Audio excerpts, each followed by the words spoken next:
Una mujer con el rostro marcado por el tiempo, pero con una mirada que aún guarda un brillo inquietante. Esa mujer es Helena. No nació entre palacios ni mármoles. Era una mujer común, quizá una posadera, quizá hija de un entorno humilde, y sin embargo acabaría convertida en emperatriz madre del hombre más poderoso de su tiempo, Constantino. La historia oficial la describe como santa, piadosa, devota. Pero detrás de esa capa de pureza late una mujer de carne y hueso, con deseos, heridas y recuerdos que nunca desaparecieron. Helena fue compañera de Constancio Cloro, un militar ambicioso. De ese vínculo nació Constantino, pero la relación no era sencilla. Constancio, presionado por la política, la apartó para casarse con una mujer de linaje más elevado.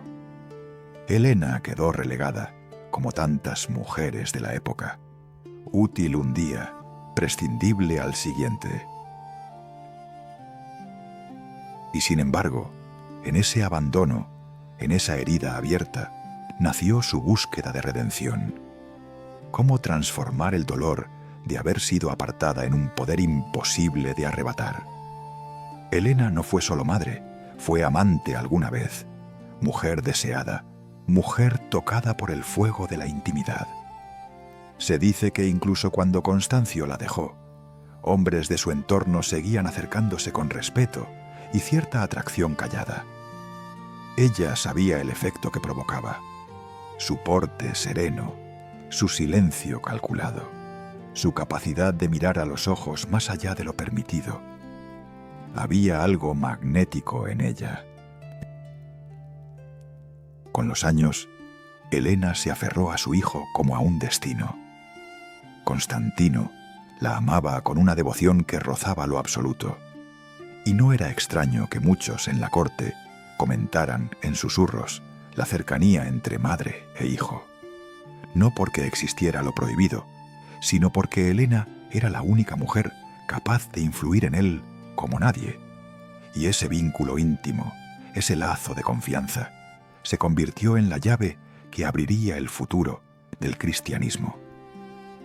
Pero no olvidemos, Helena vivió en un mundo donde los hombres se cruzaban con las mujeres en pasillos oscuros, donde un roce podía despertar confesiones inesperadas, donde una mirada sostenida cambiaba el rumbo de una lealtad política. Ella lo sabía y lo supo usar. Quizá por eso, cuando la vida le dio una segunda oportunidad, decidió buscar algo que le devolviera no solo poder, sino también un sentido que ninguna cama ni ningún hombre le había podido dar: la cruz en la que había muerto Cristo. Ese anhelo ardía en su interior como lo había hecho años antes el deseo humano, solo que ahora el objeto de su pasión era algo más grande, lo sagrado. Y aquí empieza el viaje.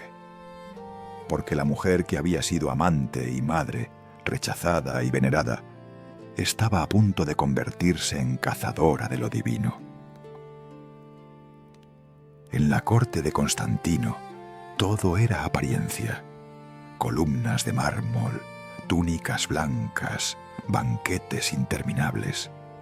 Pero detrás de esa fachada había una verdad mucho más cruda. El poder se sostenía en símbolos, no solo en ejércitos, y Helena lo entendió mejor que nadie. El cristianismo estaba creciendo, pero aún era frágil. Las historias de un Mesías crucificado circulaban de boca en boca, en cantos, en cartas escondidas, en gestos de amor y también en discusiones llenas de tensión. La gente necesitaba pruebas tangibles, algo que pudieran tocar, besar, guardar bajo la almohada para sentir que lo invisible era real. Y ahí apareció la idea de las reliquias. Un hueso, un trozo de madera, un clavo, cosas aparentemente comunes que una vez proclamadas como sagradas podían mover multitudes. ¿De dónde nacía ese poder? No solo de la fe, sino también de la fascinación humana por lo prohibido y lo íntimo. Tocar la reliquia era casi como acariciar la piel de lo divino. Helena veía cómo los hombres más serios de la corte se arrodillaban ante un objeto pequeño, como si esa sumisión los liberara de todo. Y veía también a las mujeres, devotas, dejar que una lágrima resbalara por sus labios al sentir la cercanía de algo que parecía venir directamente del cielo. La sensualidad de esos gestos no era ajena a ella. Entendía que la devoción y el deseo compartían un mismo fuego. La invención de lo sagrado no fue un accidente. Fue un movimiento calculado, una estrategia de poder. Un emperador podía gobernar con espadas, sí, pero con una reliquia en su mano, gobernaba también corazones. Y cuando un corazón late por algo, ya sea por fe, por un amante o por un secreto guardado, se vuelve inquebrantable. Se dice que en esas ceremonias tempranas, Helena se quedaba en silencio, observando. Miraba cómo hombres y mujeres se inclinaban, cómo sus dedos rozaban los objetos, con un temblor que parecía un acto íntimo, más que un gesto religioso. Y en ese temblor descubrió la clave. Lo sagrado tenía que sentirse en la piel, no solo en la mente. Helena comenzó a comprender que si encontraba la cruz donde murió Cristo, no solo entregaría a su hijo un símbolo, entregaría al imperio entero la emoción más profunda que puede mover a los seres humanos, la unión entre lo eterno y lo terrenal, entre lo invisible y lo que se puede tocar. Así, con esa idea latiendo, Helena empezó a preparar su viaje. Y en ese viaje, la búsqueda no era solo de reliquias, era también la búsqueda de una redención personal. Porque en el fondo, ella no buscaba solo salvar almas, buscaba salvar la suya. Y lo que estaba por encontrar cambiaría para siempre el rumbo del cristianismo. Imagina Jerusalén, polvorienta, ardiente, con sus callejones estrechos llenos de murmullos. Helena llega como una mujer que carga años y culpas, pero también con el poder de un imperio entero detrás de su paso. Su presencia impone. La madre del emperador, envuelta en telas finas, seguida de guardias y sacerdotes que vigilan cada movimiento. La multitud la mira con una mezcla de respeto y curiosidad. Algunos la ven como santa, otros como política, pero todos sienten que algo extraordinario está a punto de suceder. La ciudad está llena de rumores. Se habla de un lugar donde el cuerpo de Cristo fue enterrado, de una colina donde la cruz estuvo levantada. Y Helena, con esa mezcla de devoción y obsesión, no piensa volver a Roma con las manos vacías. Recorre los rincones, habla con ancianos que guardan historias transmitidas en susurros, escucha a mujeres que dicen recordar lo que sus abuelas contaban. En cada palabra, en cada gesto, ella busca señales. Y entonces, tras días de exploración, llegan a un punto exacto, el Gólgota. Bajo tierra, enterrado por los siglos, se oculta lo que podría ser la reliquia más poderosa de la historia. Ordena excavar. Los hombres sudan, las palas golpean la roca, el aire se llena de polvo, y de pronto aparecen 3 maderos, 3 cruces. ¿Cuál es la verdadera? Aquí la historia se vuelve casi íntima. Se cuenta que llevaron a una mujer enferma, agonizante, y que la hicieron tocar las maderas, una por una. La primera no cambió nada, la segunda tampoco, Pero cuando rozó la tercera, su cuerpo se estremeció, su respiración se agitó, y sus ojos se abrieron como si una fuerza invisible hubiera recorrido su piel. Algunos dicen que fue un milagro, otros que fue sugestión. Pero para quienes lo presenciaron, no hubo duda. Esa era la cruz de Cristo. Elena, al verla, no pudo contener las lágrimas. La acarició con los dedos, lentamente, como si estuviera tocando algo prohibido, íntimo, demasiado humano y demasiado divino a la vez. No era solo madera, era el contacto con un hombre que había amado, sufrido y muerto desnudo ante la mirada de todos. Y en ese contacto había una mezcla de devoción, ternura y deseo de redención que encendía la piel. El hallazgo no fue solo un acto religioso, fue un acto profundamente humano. La multitud lloró, se arrodilló, besó la cruz con los labios temblorosos, como si besaran la piel de alguien amado. Hombres con armaduras dejaron caer lágrimas sobre la tierra. Mujeres cerraban los ojos y abrazaban el aire como si estuvieran fundiéndose con un amante invisible. Lo sagrado y lo carnal se unieron en un mismo instante, y Elena lo supo. Esa cruz era más que un símbolo. Era el corazón palpitante de una nueva fe. Desde ese día, la cruz verdadera se convirtió en la reliquia más codiciada. Y Elena, la mujer que había sido abandonada por un hombre y despreciada por la política, se alzó como la descubridora de lo divino. Nadie más podría arrebatarle ese lugar. Pero lo que empieza con un hallazgo, pronto despierta la codicia, la manipulación y la ambición. Porque si un solo trozo de madera podía hacer llorar a multitudes, ¿qué pasaría si hubiera más? Y así comienza la multiplicación de fragmentos y la sombra del engaño. Elena observaba la cruz recién hallada como si todo su pasado se concentrara en ese instante. No había triunfo en sus ojos, sino una mezcla de alivio y desahogo. El objeto de su búsqueda estaba allí, sólido, áspero, impregnado del recuerdo de un hombre torturado. Para ella, ese hallazgo era también una caricia al abandono que había vivido en su juventud. Lo que Constancio le había quitado, ahora el destino se lo devolvía multiplicado. Pero la cruz no podía quedarse entera. El poder no se sostiene en un solo lugar. Se cuenta que Elena mandó partirla, enviando fragmentos a Roma y a Constantinopla, como si quisiera extender el latido de lo sagrado por todo el imperio. Al hacerlo, desató un fenómeno que nadie controlaría. Pronto, cada iglesia reclamaba un pedazo. Cada obispo quería un clavo, una astilla, un contacto directo con la madera que había rozado la piel de Cristo. Y así comenzaron las copias, las falsificaciones, los rumores.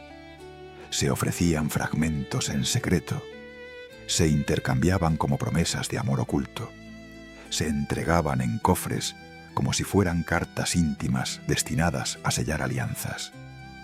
Algunos de esos fragmentos eran reales, otros no lo eran, pero a ojos de la multitud poco importaba.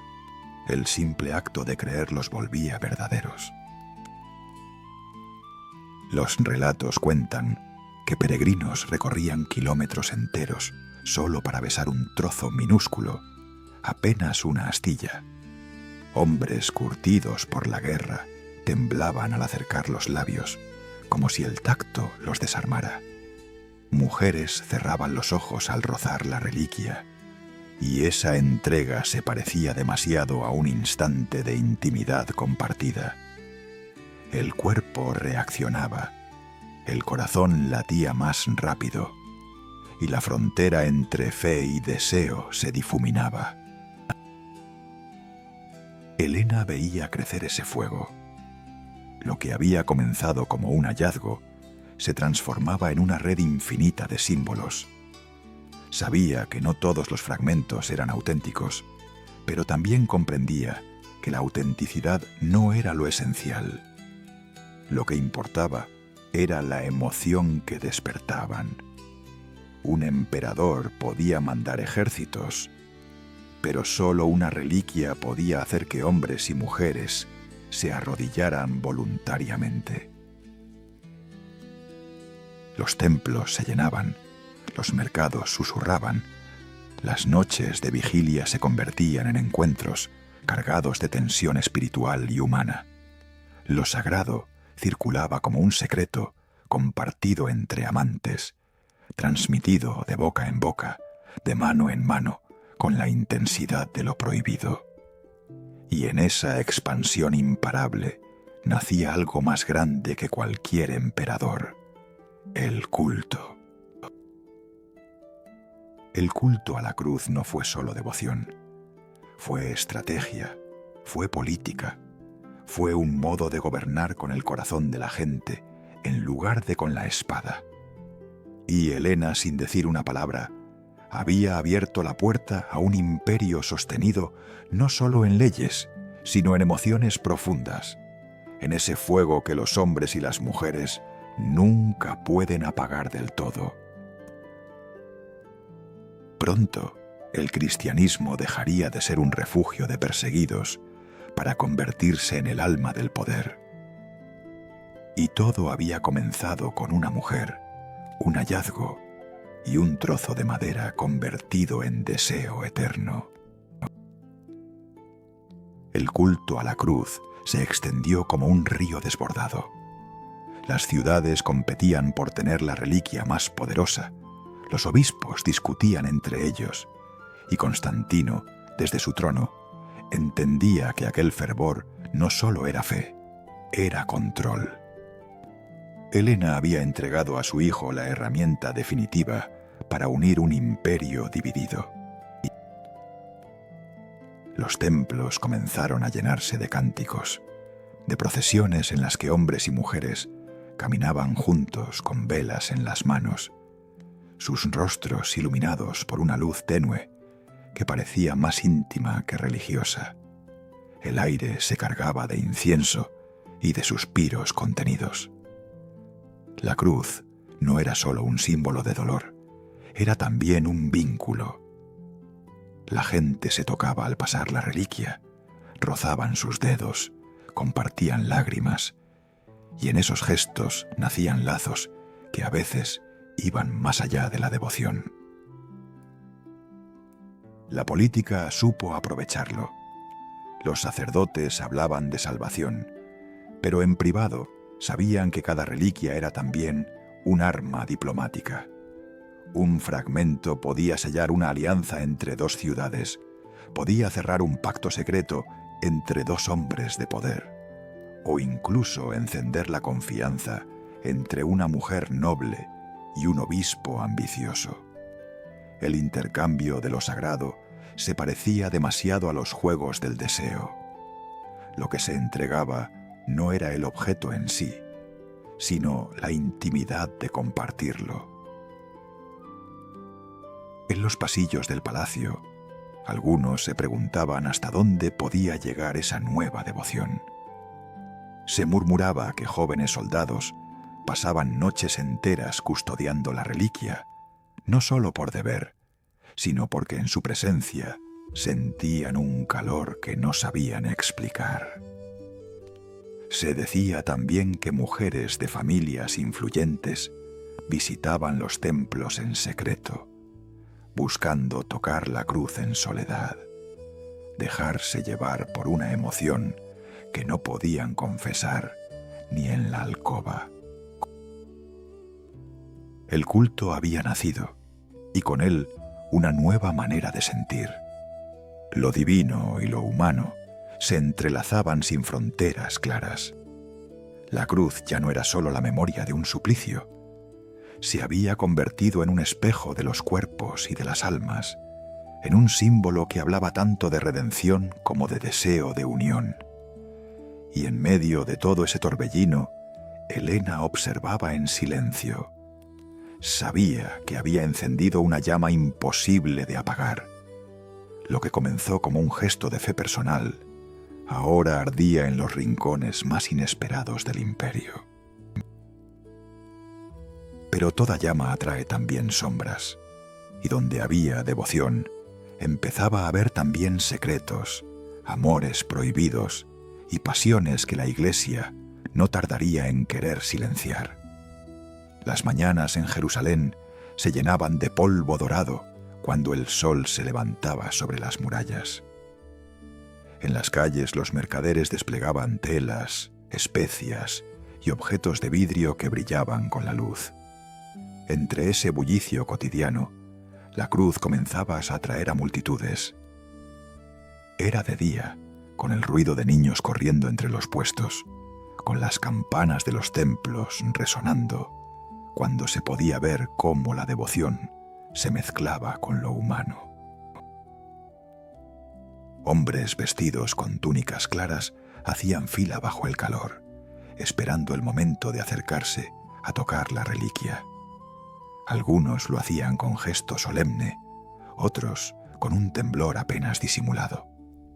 El sol les arrancaba gotas de sudor que caían por sus mejillas, y cada una parecía confundirse con lágrimas de emoción. Las mujeres, con velos que el viento movía suavemente, extendían sus manos con delicadeza, rozando la madera como si acariciaran algo vivo. En las plazas, a plena luz del día, se formaban grupos que cantaban himnos improvisados. No eran ceremonias oficiales, eran encuentros espontáneos, donde las voces masculinas y femeninas se entrelazaban como si fueran confesiones íntimas compartidas en público. Los rostros se iluminaban, los cuerpos se acercaban, y en medio del canto alguien podía rozar un brazo, sostener una mano más de lo permitido, mirar a los ojos con una intensidad que escondía algo más que fe. Helena recorría esos espacios con paso lento. Vestía de blanco y el sol le dibujaba un resplandor casi sobrenatural, pero lo que veía era profundamente humano. Observaba a los soldados jóvenes inclinándose, sus labios rozando el madero con la misma delicadeza con que se besa a un amante ausente. Miraba a las mujeres de la nobleza, que cerraban los ojos demasiado tiempo, como si en esa oscuridad interior se encontraran con un secreto que no podían contar a nadie. A pleno día, la cruz se convertía en el centro de todo. No hacía falta la penumbra para despertar emociones ocultas. El sol lo mostraba todo sin piedad, y aún así nadie apartaba la mirada. La luz del día no borraba lo íntimo, lo potenciaba. Lo que se vivía frente a la reliquia era tan visible como imposible de nombrar. Así nació el verdadero culto, no en ceremonias escondidas, sino bajo la claridad del cielo, en medio del ruido de los mercados, entre el roce de manos y la cercanía de cuerpos que compartían una devoción que se parecía demasiado a una pasión compartida. Y esa pasión, tan visible a los ojos de todos, pronto despertaría preguntas incómodas, porque cuando la fe se vive con tanta intensidad, lo humano y lo divino dejan de distinguirse, y en esa frontera lo prohibido comienza a respirar. Las ciudades del imperio comenzaron a transformarse bajo la influencia de la cruz. Ya no era solo Jerusalén. En Roma, en Constantinopla, en Antioquía, el día común se mezclaba con gestos de devoción que tenían un aire distinto, casi secreto. Bajo el sol de las plazas, la gente se reunía frente a fragmentos pequeños, levantados en relicarios de oro o plata. Los cuerpos se inclinaban, las voces se unían en cantos, y en medio de la multitud había un pulso que no se podía disimular. La cruz era proclamada como signo de salvación, pero también despertaba emociones más íntimas. Hombres y mujeres se acercaban demasiado, compartiendo lágrimas, suspiros, promesas. El roce de las manos, al pasar un fragmento de madera, podía durar un instante más de lo correcto, suficiente para encender algo invisible entre ellos. Lo divino se convertía en puente para un deseo callado, disfrazado de oración. Helena lo sabía. Veía cómo la devoción se desbordaba en formas que nadie podía controlar. Sonrisas apenas contenidas, miradas largas entre quienes se encontraban en procesiones, silencios densos en templos iluminados por el sol de la mañana. El culto a la cruz no solo unía al pueblo con Cristo, unía a las personas entre sí en la intensidad de lo compartido. Ese fuego, que mezclaba lo sagrado con lo humano, comenzó a inquietar a la jerarquía. La cruz era demasiado poderosa, demasiado cercana. La fe se había vuelto emoción en carne viva, y lo que ardía en el corazón de los hombres y las mujeres podía ser tan peligroso como inspirador. Pero Helena, en silencio, comprendía que ese era precisamente el verdadero poder de lo sagrado: no separar, sino fundir; no solo elevar, sino también despertar lo más profundo. Y en esa fusión nacía un cristianismo que no era solo política ni solo devoción, sino también un reflejo de la intimidad que todos guardan en secreto.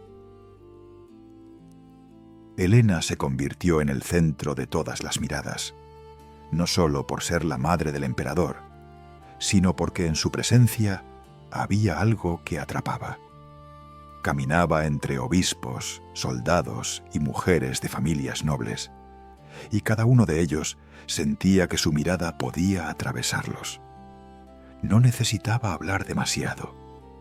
Bastaba su silencio, su forma de posar la mano en el hombro de alguien, para que la otra persona sintiera una cercanía que mezclaba respeto y un calor difícil de nombrar. Constantino, su hijo, confiaba en ella más que en cualquier consejero. En las audiencias públicas se mostraba como el emperador fuerte, dueño de ejércitos, pero en privado buscaba su voz, su aprobación. Muchos en la corte susurraban sobre la intensidad de esa relación. Helena sabía cuándo hablarle con ternura, cuándo rozar su brazo con la calma de una madre, y cuándo dejarle ver, en un gesto breve, la fragilidad que solo él podía consolar. Entre madre e hijo había un vínculo que superaba lo político, un lazo íntimo que nadie más podía romper. Los obispos también caían bajo su influencia. Algunos la veían como enviada de Dios, otros como mujer demasiado humana. Cuando se inclinaban ante ella, a plena luz del día, sus palabras eran de devoción, pero sus miradas decían más. Helena aceptaba cada gesto con serenidad, sabiendo que detrás del fervor religioso había hombres que también sentían la atracción de lo que ella representaba: sabiduría, poder y una dulzura que parecía imposible resistir. En los templos, las mujeres más jóvenes la observaban con un respeto casi íntimo. La seguían con los ojos, copiaban sus gestos, soñaban con tener la misma seguridad. Algunas buscaban estar cerca, tocar el borde de su manto, cruzar con ella una sonrisa discreta. Había en esas miradas un reconocimiento femenino, una complicidad callada, como si Helena revelara con su sola presencia que lo sagrado y lo humano podían unirse sin vergüenza. Así, La cruz no solo se convirtió en centro de devoción. Los personajes alrededor de Helena, su hijo, los obispos, las mujeres que la seguían, encontraron en ella algo más, un espejo de sus propios deseos, de sus heridas, de lo que nunca podían confesar en público. Y ese juego de presencias, de vínculos y silencios, fue lo que sostuvo el nacimiento de un culto que cambiaría para siempre la historia. Constantino era el emperador, pero frente a Helena parecía un hombre buscando certezas. En los consejos de guerra imponía su voz, ordenaba sin dudar, y sin embargo, en la intimidad de sus estancias, se inclinaba hacia su madre con una vulnerabilidad que no mostraba a nadie. Ella lo escuchaba con calma, acariciando con la mirada las facciones de su hijo, como si cada línea de su rostro aún guardara al niño que había protegido años atrás. A veces le rozaba la mano al hablarle, y ese gesto sencillo lo tranquilizaba más que cualquier victoria militar. Los obispos, atentos a cada movimiento de la emperatriz, entendían que su influencia era real. Algunos se acercaban con discursos de teología, pero lo que buscaban en sus ojos no era doctrina, sino reconocimiento personal. Helena sabía leerlos. Percibía el brillo en la mirada de los hombres que se inclinaban demasiado cerca, que bajaban la voz como si confesaran algo íntimo. No respondía con palabras, sino con una sonrisa leve, un silencio cargado de significado. Esa manera de estar presente los desarmaba. Entre las mujeres de la corte, Helena despertaba una fascinación distinta. Jóvenes nobles la seguían como discípulas. Se reunían en jardines soleados para escuchar sus relatos de viajes y visiones. Allí, bajo la claridad del día, se formaban círculos donde las risas se mezclaban con confidencias suaves. Algunas buscaban su consejo, otras solo querían sentir su proximidad. Había una atracción silenciosa, un deseo de aprender de su fortaleza y al mismo tiempo de tocar esa humanidad que ella dejaba ver en momentos de ternura. En esos espacios compartidos, lo político y lo personal se entrelazaban. Un obispo podía apoyarse demasiado en la emperatriz. Una mujer podía rozar su manto con una devoción que parecía más íntima que religiosa. Y Constantino podía descansar la frente contra la mano de su madre como un hijo, pero también como un hombre que solo frente a ella encontraba paz. Helena no rechazaba esas emociones, las sostenía. Sabía que eran parte de lo que hacía poderosa a la cruz. No solo era un símbolo de fe, era un catalizador de lo humano. Bajo su mirada, los personajes que la rodeaban dejaban caer sus máscaras, revelaban deseos, fragilidades, un anhelo de unión que la religión oficial intentaba ocultar, pero que ardía en cada uno de ellos. La cruz, entonces, no era solo un madero sagrado, era un espejo. Y cada personaje, emperador, obispo o mujer noble, encontraba en Helena la guía para mirarse en ese reflejo y aceptar lo que en su interior latía con fuerza. Las tensiones crecieron en silencio. La Iglesia, que al principio celebraba la devoción a la cruz, empezó a inquietarse. El fervor se había convertido en algo demasiado humano, demasiado cercano. Los obispos murmuraban entre ellos. La fe debía ser obediencia, no un fuego que mezclara lágrimas, abrazos y susurros en los templos. Helena lo veía con claridad. Lo que había nacido de su búsqueda ya no pertenecía a ella. Las reliquias se multiplicaban, los rumores de falsificaciones circulaban. y cada fragmento era motivo de disputas. Pero al mismo tiempo, en esos mismos espacios, se formaban lazos imposibles de controlar. Amistades que rozaban el límite, alianzas que se gestaban en confidencias nocturnas, afectos que no podían llamarse por su nombre. Constantino, en su trono, empezó a usar la cruz como bandera. La mostraba en sus batallas, la llevaba en procesiones. Para él era poder, unidad, política. Pero para muchos de los que se inclinaban ante ella era algo más íntimo, un espacio donde lo divino justificaba lo que sus cuerpos y corazones ya sentían. Helena envejecía y en sus últimos años se recluyó más en sí misma. Recordaba lo que había vivido, el abandono de Constancio, la ternura de su hijo, las miradas de obispos que nunca se atrevieron a decir lo que realmente pensaban, las sonrisas de las mujeres jóvenes que buscaban en ella algo más que consejo. Todo eso estaba tejido en la cruz, tanto como los clavos y la sangre. El culto cristiano había nacido, sí, pero no era puro ni perfecto.